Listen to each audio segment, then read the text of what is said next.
So now that you've learned a little bit about what servant leadership is, you ask the question, how do I implement it with my company? How do I implement it with my customers? How do I create a culture, an environment that's going to strive in an environment of servant leadership?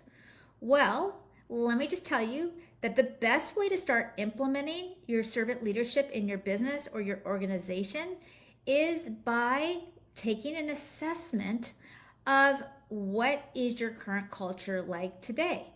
And how you can do that is ask yourself, is your team, okay, or are you focused on the needs of others, or are you more focused on individual goals and set marks for them to make, right? Where is your focus?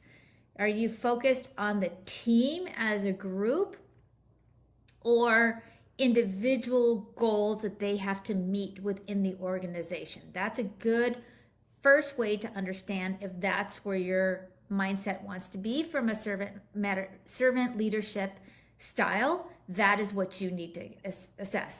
And if it's the former, right? If you're focusing on others, then you're well on your way to servant leadership. If, however, you're not, okay, you're going to need to start making a few changes. And what does that mean? Well, first, you need to really define what success looks like for your organization, okay?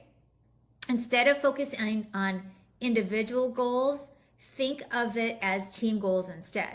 Now, this could take some time, right? Because your whole way of working with people on your team or whatever may be like all focused as individual people have responsibilities, and so individual people have to do certain things. When in general, it's like, what can they do as a team together to get further apart? Okay. Now, when you do this, this will shift the focus from a competition environment to a collaboration, one of collaboration and trust. And that's really what you want to build when you're dealing with servant leadership.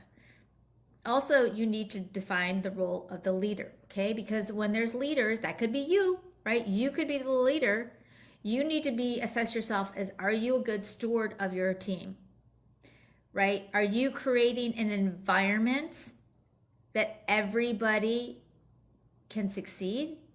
Or is there still some competitiveness that you have between the people?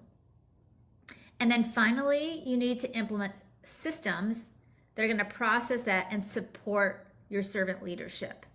And this could include things like, regular check-ins with team members. You're going to have to certainly change up maybe some of your processes, or, maybe even set up some mentoring programs for people to help each other. Okay. So there's a few tips that's going to actually help you be more of a successful servant leader. Okay. The first thing is that you need to be more humble and need to put the needs of others before yourself. And a lot of times that's hard, right? Because you have set goals and expectations. You may have a financial goal, and you may be a driver. You may be one of those people who are like, let's go, go, go, go, go all the time. And if you change it up and have a little bit softer approach, and softer doesn't mean wimpier. It doesn't mean less than. It doesn't mean that you're less of a leader. It just means that you have more of a heart to serve others. And then the second thing I would tell you to do is listen very carefully and actively, and be responsive to the needs of your team. You want to be able to be very open, receive feedback, good and bad, and create that environment on your team, in your organization, or whatever you can do, so that it allows people to come to you, sit down at your desk, pick up the phone and call you, whatever it needs to do, that they feel more comfortable that you are actually there to listen to them. And be patient and understanding, because when you do the shift, it takes time, right? It takes time to kind of change this culture. So you need to be a little bit patient and realize that people have always been focused on individual goals, and now they're being focused on team goals.